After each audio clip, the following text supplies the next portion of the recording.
Right now at 6, one man is dead and another is in custody after a shooting in Beloit. We'll have the latest on the homicide investigation. And how one organization in Rock County is making sure everyone is loved and accepted on this Thanksgiving Day. And racegoers participate in a Thanksgiving tradition in Dane County that helps raise money for technology in schools. This is News 3 at 6. Thank you for joining us on this partly cloudy and cool Thanksgiving. Let's check in with meteorologist Hattie McLean in the Weather Center with your first alert forecast. Hi, Hattie. Hi, Charlotte. We had clouds through the area most of the day today, with the exception of far southwestern Wisconsin, but the skies are clearing. We're seeing that back edge of the clouds work its way northward through the area. It's taking its time here in Madison, but eventually will turn partly cloudy as we go through the overnight hours. No precipitation in our forecast tonight, with south winds. Temperatures are actually going to hold nearly steady overnight. Current temps are in the mid-30s in most locations, 34 in the Dells, 36 in Mineral Point, and 34 in Janesville. Southeasterly winds this evening will transition to southerly winds overnight, and that will allow us to warm up a little bit more for our Friday forecast. Wind chills aren't a huge factor right now. It feels like it's in the mid-20s in most locations. So here's a look at your temperatures over the next 12 hours. Again, steady temps overnight. Those south winds really kicking in, though, and helping us get back into the 40s for tomorrow. The full forecast coming up in Maine weather. Hattie, thank you. A 49-year-old man is dead after a shooting in Beloit last night. Officials are investigating what is now considered a homicide on the 1700 block of Harrison Avenue. The shooting happened around 8:15. Emergency medical services took the victim to a local hospital where he later died. Police have arrested one suspect, a 20-year-old man, and they are not looking for any more suspects at this time. Police are not releasing any information about a motive for the shooting. Madison police are looking for two suspects after an armed robbery at a gas station last night. Police were called to the BP gas station on Schrader Road in response to an armed robbery around 6:15. Police say two men demanded money and threatened to shoot the clerk. One of the men jumped over the counter and took the money while the second man stood armed with a black handgun. The robbers left in an unknown vehicle and took an undisclosed amount of money. No one was injured during the incident. A Beloit church is partnering with an LGBT organization to provide a free Thanksgiving dinner. Rock County reporter Adam Duxter joins us from our bureau at the Janesville Gazette with how the partnership began. Good evening, Adam. Well, Charlotte, it can be difficult to be alone on Thanksgiving Day. So when Marilyn Shue heard what was happening to some of her friends, she decided to take action. A Thanksgiving dinner with the works. Turkey and dressing, mashed potatoes, gravy, cranberries, fruit salad, cheese and crackers. There's lots of different desserts. Celebrating the community and the traditions. It's a wonderful thing to watch people come and enjoy and get to be who they are. A hot meal and a warm smile for those who might be needing it most. Kids especially, they get kicked out of their homes because of the way they identify, and 40% of homeless youth are identifying as LGBT. So we thought it was important to have a Thanksgiving meal on Thanksgiving Day. Yellow Brick Road and the First Congressional Church working together like turkey and stuffing to provide for the LGBTQ community. When I called, I got Robin, and she was super excited that we were looking to do an LGBT inclusive Thanksgiving dinner. So I ended up sitting down with the pastor and finding out that they're an inclusive church. Making sure this Thanksgiving, everyone has a spot at the table. You know, if you have more advantage, make your table longer. Now, Charlotte, Shue says that she hopes the event can continue to grow in the future, but says that for now, even if it makes a difference just for one person, she considers that a success. Adam Duxter reporting for us tonight. Adam, thank you. For the 23rd year, Good Shepherd Lutheran Church is sharing thanks with the holiday meal. The church says they expect about 400 people to come throughout the day for a Thanksgiving meal with all the fixings. This is the third year Pastor Joe Brocious has been involved, and he says he really enjoys giving back to the community. This is really a community meal. There's people here who might not have a place to go, or people that can't afford a meal or don't want to be alone on the holidays, or we have a lot of families that this is their holiday traditions. Planning for the meal begins in August and takes about 150 volunteers to cook and carve 70 pounds of turkey. Then on the big day, about 100 volunteers help serve and clean during the meal. About 6,800 runners and walkers flocked to the Burby Derby in Fitchburg this morning. For the 15th year, people either ran a 10K or walked a 5K. The run began in 2004 and was a way to bring people together to have fun before Thanksgiving dinner. Now the run has turned into an event to support nonprofit programs with technology and technology in schools.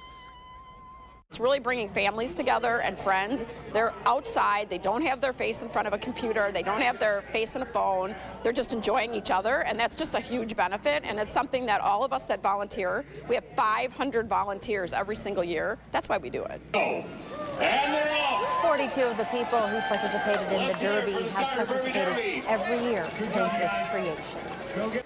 U.S. troops stationed overseas celebrated Thanksgiving in traditional American fashion. Soldiers serving in South Korea dug into a Thanksgiving feast at an Army base 60 miles from the border with North Korea. More than 28,000 U.S. troops are based in South Korea to defend the country against the nuclear-armed North. To put something together that gives back to the soldiers so that they can come and enjoy when they're far away from their families. The Pentagon shipped 300,000 pounds of holiday food to give soldiers a taste of home. An estimated 3.5 million people turned out to watch the annual Macy's Thanksgiving Day Parade in the Big Apple. The 21-degree temperature at the start of the day made it one of the coldest Thanksgivings in the city in decades. Some revelers camped out all night on the unseasonably cold holiday to get a front row seat. Many of those along the 2.5-mile parade route say they were undeterred by the brisk weather. I have 5 layers on underneath this and my snow boots on. I don't care how cold it gets. I'm in North Dakota. We can handle cold. Members of the NYPD kept an eye on how the wind affected each of those giant balloons. Thousands of officers were also deployed to keep the parade route secure. Gamut-La-Kite Bucky, one of the Bucky on Parade statues, appeared in the Chicago Thanksgiving Parade. Bucky on Parade was a free public art event featuring 85 life-size Bucky Badger statues throughout Madison and Dane County this past summer. Gamut-La-Kite Bucky was placed by the Wisconsin Capitol this summer and sponsored by Travel Wisconsin. Gamut-La-Kite is German, and it means a feeling of warmth, friendliness, and good cheer. There's more to come on News 3 at 6. Up next, we'll tell you how President Trump is spending his Thanksgiving. That's after this short break.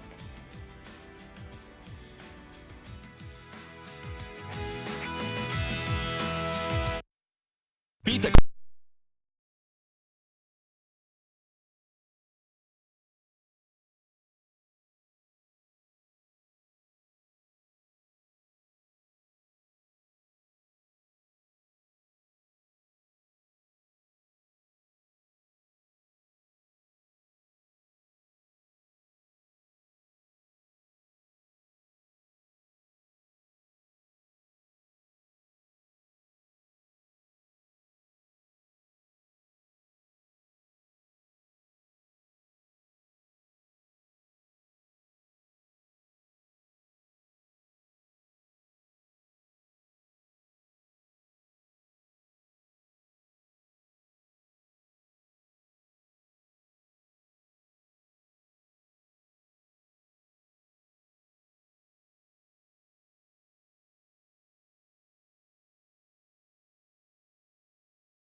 President Trump held a wide-ranging impromptu press conference Thanksgiving following a teleconference with members of the military serving overseas.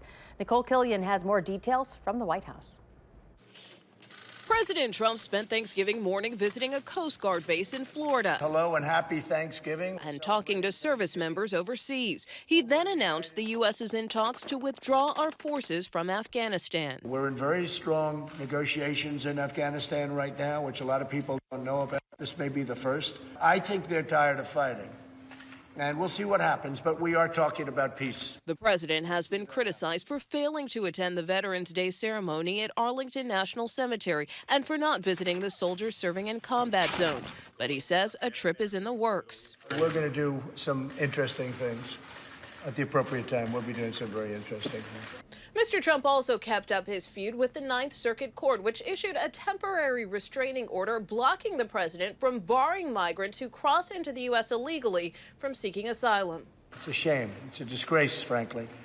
And essentially, they're legislating. The president's criticism of the court drew a rare rebuke from Supreme Court Chief Justice John Roberts, who said, "We do not have Obama judges or Trump judges. The independent judiciary is something we should all be thankful for." I like him and I respect him, but I think we have to use some common sense. This Ninth Circuit, everybody knows it. It's totally out of control. The president said he will not allow the caravan of migrants that traveled from Central America to Mexico into the U.S., even if it means shutting down the border completely.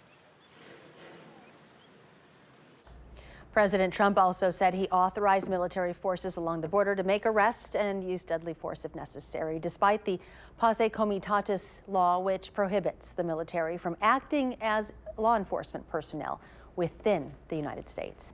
Still to come right here on News 3 at 6 as Thanksgiving festivities begin to wind down. Shoppers are gearing up for those big Black Friday sales. Need your umbrella on Black Friday, and you might need the snow shovel by the end of the weekend. The full forecast is up next.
The holiday shopping season is in full swing, and 164 million shoppers are expected to hunt for discounts this holiday weekend.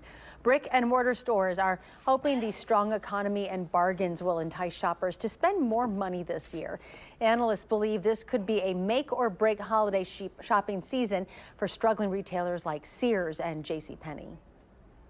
For all retail is a pretty crucial time of the year because it's our biggest time of the year. Experts say 71% of Americans are expected to hunt for gifts this holiday weekend, with the average person spending $1,000 during the shopping season. That is up 4% from last year. A new survey finds many will also be shopping online when they return to work next week, according to a survey by staffing firm Robert Half Technology. Nearly 2/3 of professionals say they plan to shop online at work this holiday season. 3 out of 10 people say they will search retailers several times a week. Ryan Sutton is with the staffing firm that conducted the survey, and he says shopping on the company's computer creates security headaches for IT managers. You want to make sure that you're not just going to random websites to purchase off of an email you might receive. One thing to keep in mind as you fill your online shopping cart, 1 out of 3 employers say they monitor the sites employees visit.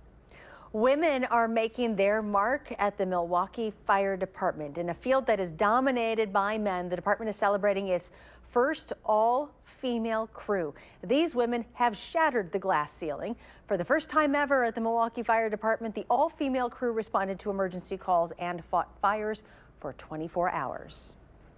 Here we are, 2018, and we should not be shocked, surprised. It should not be an anomaly. It should be the norm, and that's what I want to see. Follow your heart. If firefighting is what you want to do, regardless if it's Milwaukee or any other city or state, do it. The National Fire and Protection Association says only 7% of firefighters in the United States are women.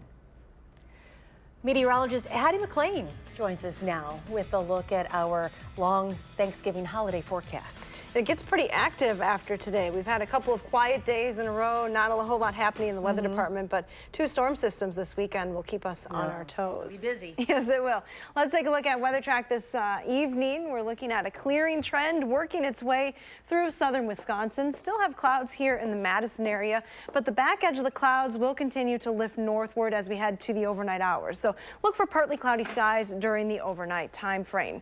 Our high temperatures today really reflect where the cloud cover was and wasn't. 35 here in Madison with mostly cloudy skies. Take a look at the 40s on the map, though, to the west. From Mineral Point all the way over to Prairie du Chien, temperatures managed to climb into the low 40s. So a little bit warmer there with some sunshine during the afternoon. Here's a look at your forecast for your Black Friday. That is overnight tonight into tomorrow. Here's a look at those conditions. 35 at 8 p.m.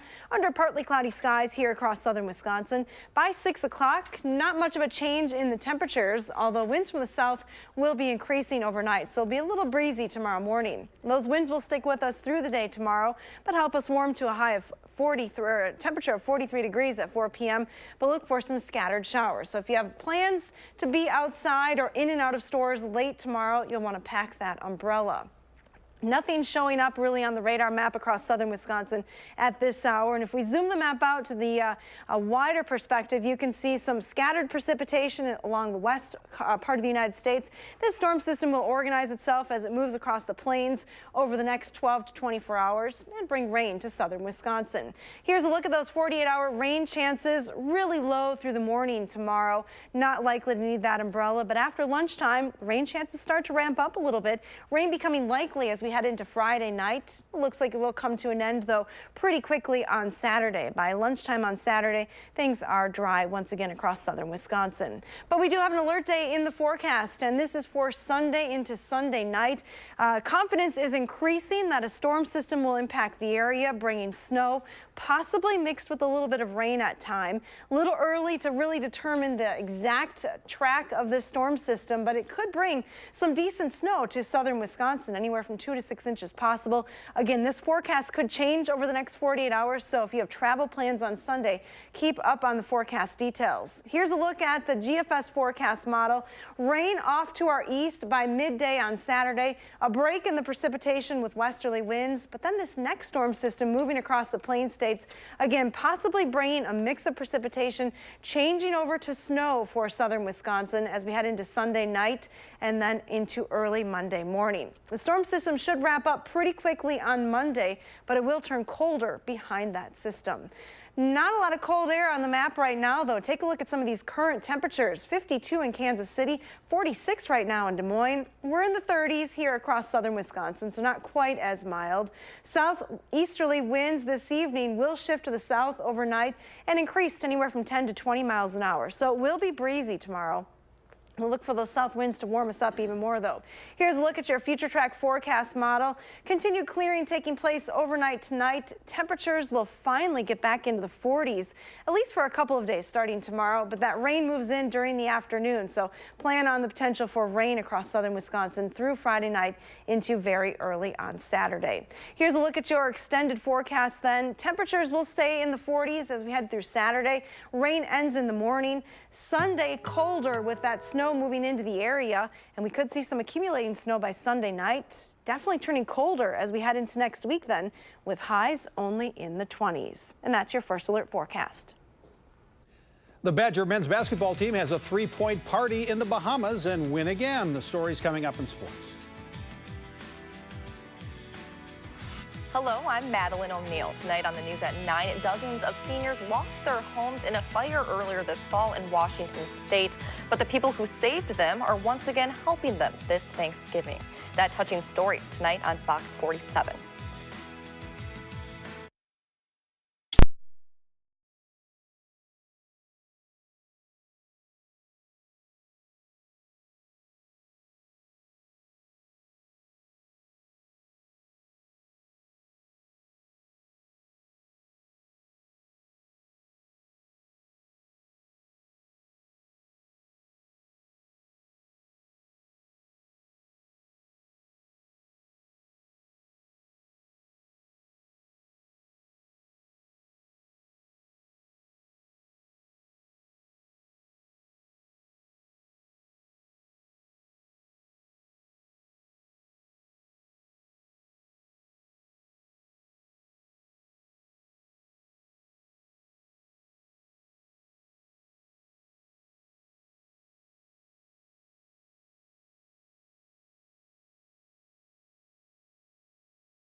The Badger men's basketball team was 4-0 going into the game today in the Bahamas, and the Badgers faced another 4-0 team, Oklahoma. Boy, you have to feel sorry for those college kids away from home on Thanksgiving, but, you know, they manage. Badgers sure are glad to have Demetric Trice back from his injury this season. He's been on fire from three-point range. Today, he makes 7 of 8 from distance. Trice leads the Badgers with 25 points, and Ethan Happ does it again. His 5th straight game with a double-double. He even dug out the old left-handed jump hook. 14 points, 12 rebounds for Happ. The Badgers stay undefeated. Final score, Wisconsin 78, Oklahoma 58. Kobe King also had a career-high 14. The Badgers made 14 of 22 from three-point range today. Wisconsin will now play in the championship game of the Bad Boy Mowers Battle for Atlantis tomorrow. They'll face Tony Bennett and Virginia in the title game tomorrow afternoon at 1 on ESPN. Saturday, it's the battle for Paul Bunyan's axe and Senior Day when the Badgers play Minnesota at Camp Randall at 2:30. 16 players will run out of the tunnel for the last time, including senior safety Dakota Dixon. It's been a remarkable ride for Dixon, who's become one of the program's most admired players. You never know when it can be your last. So this is one of those games you got to really maximize and just take advantage of it, have fun with it, you know, 'cause I won't play another Minnesota again, so it's definitely fun. Thanksgiving Day means NFL football, and as usual, the day starts with the traditional game in Detroit. The first-place Bears face the Lions with Mitchell Trubisky out. Chase Daniel gets his first start in 4 years, and he makes some plays like this touchdown pass to Tariq Cohen. Still, it's a tie game, 16-16 with 6 minutes left. Matthew Stafford would like to have this one back. Oh, the Bears' Eddie Jackson jumps the route. It's an easy pick six. Final score, Bears 23, Lions 16. So here's how the NFC North looks right now. The Bears extend their lead over second-place Minnesota and the third-place Packers, and it's basically over for the Lions as they fall to 4-7 on the season. So that brings us to the Packers and Vikings in Minneapolis Sunday night. It's their second meeting this season. The first ended up in that annoying 29-29 tie. Kind of confuses the standings, but it's where we are. It's hard to underestimate, though, the importance of this game for both teams. It's important. They all are. I don't really know how to give you a different answer on it. It's an important game. You know, we need and want to come out with a win, and there's certainly a sense of urgency, as there is every week, as we prepare. We got to play a great game. You know, they're a fantastic defense. They got weapons on offense, and we're going to have to score, you know, score 30 and be efficient. I look at it as a must-win at this point. We don't really have any other games to spare. You know, they're a great team, so we definitely got to bring it when we get out there. Just not take it lightly at this point. It's pretty much do or die. The other NFL games today, Washington and Dallas in the fourth quarter. The Cowboys lead 31-20, and the third and final game tonight, Atlanta and New Orleans, start in about an hour. I just thought of something. If I were Rob Starbuck, this would be the old morning show, wouldn't it? Yeah, But I'm not. So, I don't do yoga. In place of, you know what, you can always start. Yeah, you got that new hip, by the way, so come on. Here we go. We got to loosen that up. My wife's watching, you know. Okay. Get him started on yoga, Jill. Yeah. Nice. All right, Hattie's here with the final check of your forecast. Yeah, we do have steady temperatures overnight. A few clouds still lingering in the area, but generally turning partly cloudy. All right, thank you. And thank you for joining us. Have a great evening. We'll see you back here at 10.